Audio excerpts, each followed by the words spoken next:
Hi, everybody. For those of you who don't know me, my name is Dan. I'm the creator of the Portraits of Autism page. Um, there's been a lot going on over the last few months, and I just wanted to start giving everybody an update. And honestly, it's a lot easier to do this via video than it is to type things out. So, even though I'm a IT guy and literally spend hours on a keyboard every day, um, at least you won't have to deal with me misspelling stuff. Um, so anyway, I just wanted to give everybody kind of an update on what's going on in our lives and what's going on in Aiden's life. My son Aiden, he's 15. Amazing kid. Absolutely an amazing kid. He's bright. He's funny. He's sarcastic. Kind of a ball breaker at times. Excuse the language, but that's the easiest, nicest way I can put it. But I love him to death. I absolutely do, and that boy is my world. A little bit about our situation at this point. Sadly, back on September 4th, my wife Karen and Aiden's mom passed away. And I'm absolutely heartbroken. I love that woman to death. I honestly did. I just knew she was such an amazing mom, an advocate for her son. She was an amazing wife. And I just knew the day I met her, that she was the one. And we spent 20 years together, and 15 of which, we've had Aiden. A little backstory on Aiden. At 2 years old, 2.5 years old actually, Aiden was diagnosed with autism. And he is mostly nonverbal. He does verbalize wants and needs, so things like he wants to eat, wants to go to the bathroom, doesn't want to go to school. Things like that. He also uses a device, which he uses Proloquo to speak as well. And that's when he can't verbalize something, or the person who he is verbalizing with doesn't understand it. He will type the sentence out and it will, play it verbally. So a little bit about, like I said, I told you about me, but how Aiden handled all this. This was my biggest fear. We've had a few times in the past where Karen was in the hospital and he had major meltdowns, on a daily basis. Wanting to see her, wanting her to be home. And I was just horrified of how I was going to deal with that. And he was with her when she passed. Him and my sister, who I can't thank enough for all that she did for me. But he was with her and he was holding her hand, telling her he loved her. And when she passed, he did some attention-seeking behaviors and tried to swat at her and things like that he knew would normally get a reaction from her. And when she didn't react, he knew. I didn't know it at the time, but now I do. I know he knows. And that he knew at the time that she was no longer going to be with us. And when we got outside the hospital room, I sat down with him after we got done talking to the doctors and things of that nature. And I talked with him and I told him, that Mom was in heaven. She was with Jesus. She was with his big sister, Alexa. He was with her mom. And he was with my mom and dad. And that she loved him. And she will always love him, no matter whether she's here or not. And at that point, he looked up and he said, "I love you, Mommy." And he verbalized it perfectly, which is, we used to get "loves you" or things like that.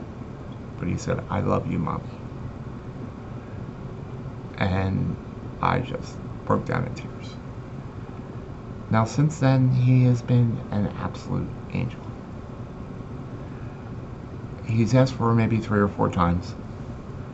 And in those times, they've been little trigger moments. He saw her phone one day and said, "Mommy's phone? Mommy's phone? Mommy? Mommy?" And I sat him down and had the same conversation with him that I had at the hospital. And he just said, "Loves you, Mommy," and went about and started doing his thing again, just being him. Another one was the Law and Order shows. Karen used to absolutely love those. We used to watch them every week. And he heard the theme song and came running into the room and was like, "Mommy, Mommy." And we had the conversation again. The same conversation that I've had with him each time. And after the conversation, he looked up, said, "Loves you, Mommy," and went about and did his thing. There was one other time where I was speaking with her brother, and the same thing. So he knows that she's not here with us anymore. And he's accepted that.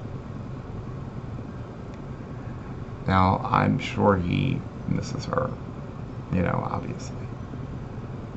Just because she was such an amazing woman. And an amazing mom. But,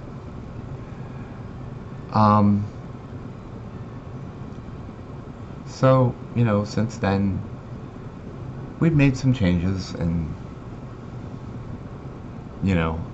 he's on a little bit more rigorous sleep schedule. He's, expressing things a little better than he was. Still have a lot of attention-seeking behaviors. Where he'll tell me to turn the TV off 1,000 times, and I mean literally 1,000 times. I actually counted it one time.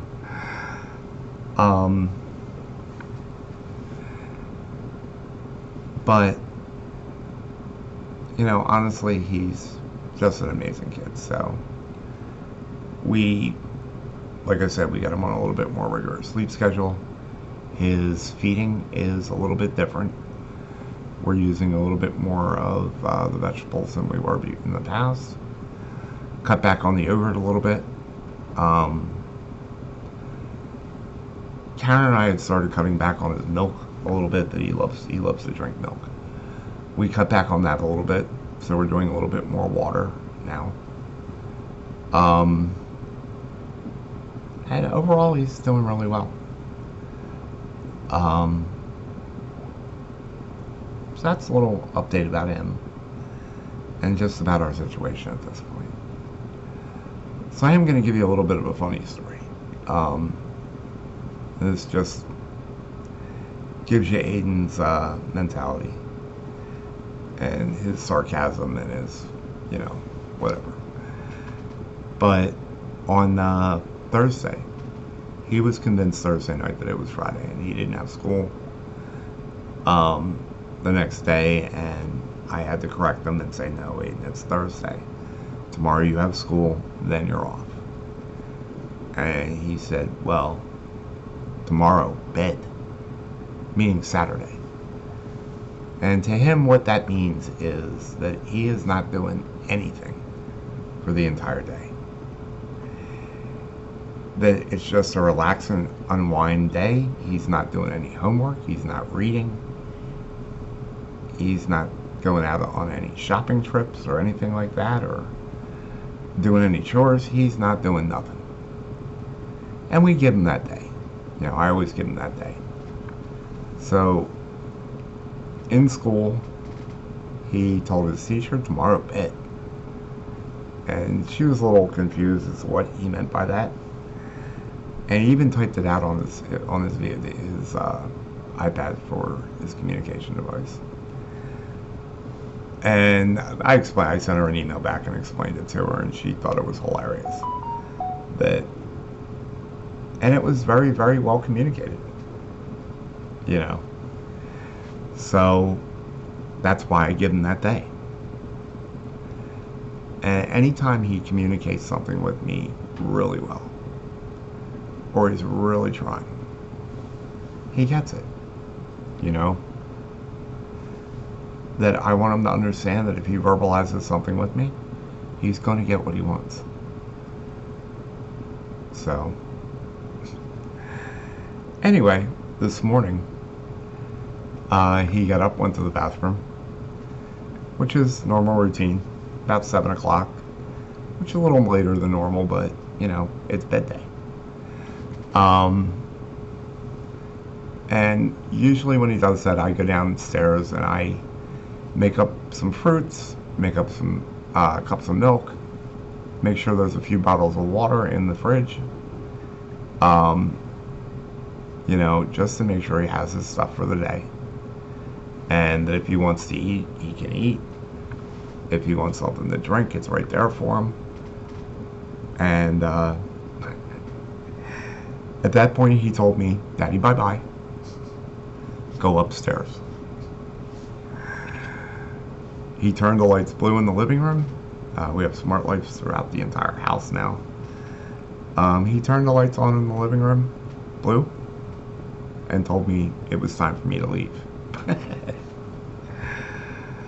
But he verbalized it. Perfect enunciation. So I'm down with it. I'm up here doing this now and, you know, doing some work, and when he tells me he wants to eat or something like that, I'll come down, you know, but until he tells me that, then I'm going to be hanging up here all day. So apparently I'm kind of locked into,